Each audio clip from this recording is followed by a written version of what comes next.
والصلاة والسلام على سيدنا ومولانا محمد النبي المجيد أما بعد فأعوذ بالله من الشيطان الرجيم بسم الله الرحمن الرحيم واعتصموا بحبل الله جميعا ولا تفرقوا.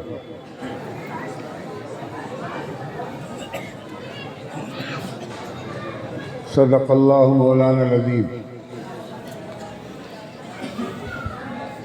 معزز علماء کرام، قوم کے محترم بزرگوں، عزیز طلباء کرام،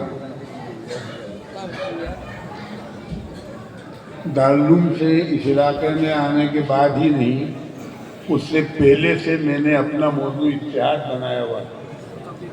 اتحاد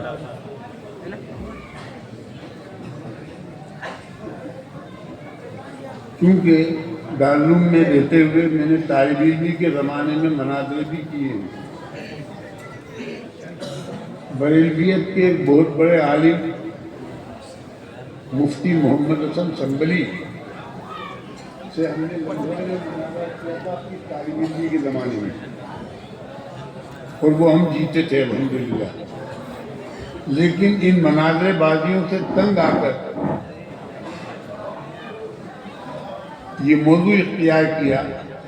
جب میں دارالعلوم میں تھا تو جس طرح اپنے علاقے میں میرے سسر حضرت مفتی عبدالرزاق صاحب رحمۃ اللہ علیہ کی تقریر کے اختتام کا اور دعا کا انتظار اس انداز میں لوگ کرتے تھے، اور یہ سمجھتے تھے کہ جب مفتی صاحب نے 70 نوروں کا تذکرہ کیا تو سمجھ لو تقریر ختم ہونے والی ہے، دعا کا وقت ہے، چلو دعا میں بیٹھے. تو میں جب یہ کہتا تھا اپنی تقریر میں کہ ایک ہو جاؤ اور نیک ہو جاؤ، لوگ سمجھتے تھے کہ اب غازی صاحب کا پیٹرول ختم ہو رہا ہے، اب دعا ہوگی، چلو بھائی آ جاؤ. لیکن ابھی چند سالوں سے میں نے اس لفظ کو اپنی تقریر کی ابتدا بنا رکھی، بلکہ بعض مقامات تو ایسے آئے کہ میں نے وہاں پر صرف یہ 2 جملے کہہ کر اپنا بیان ختم کر دیا کہ ایک ہو جاؤ اور نیک ہو جاؤ، بس اس کے علاوہ کوئی بیان نہیں. مجھے ایک واقعہ میری طالب علمی کے زمانے کا یاد آ رہا ہے.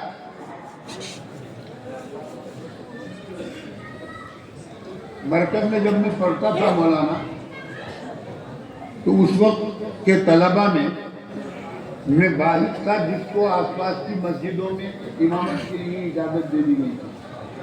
مجھ سے پہلے کے طلبہ جو تھے وہ تو تھے وہ اپنی اپنی مسجدوں میں قابل، لیکن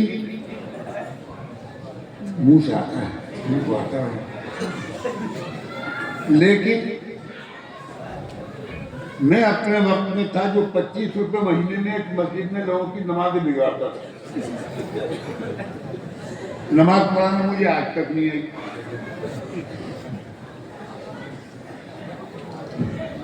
اتفاق ایسا ہوا میرے مقتدیوں میں وہاں پر غیر مقلدین حضرات بھی تھے.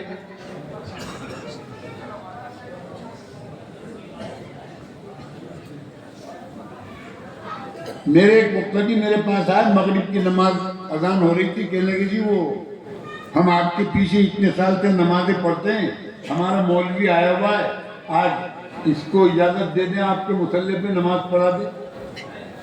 میں نے کہا بھلا ہوا میری مٹکی پھوٹی پنیاں بھرن سے چھوٹی. بہت اچھا، ایک نماز کا مجھے جواب نہیں دینا پڑے گا.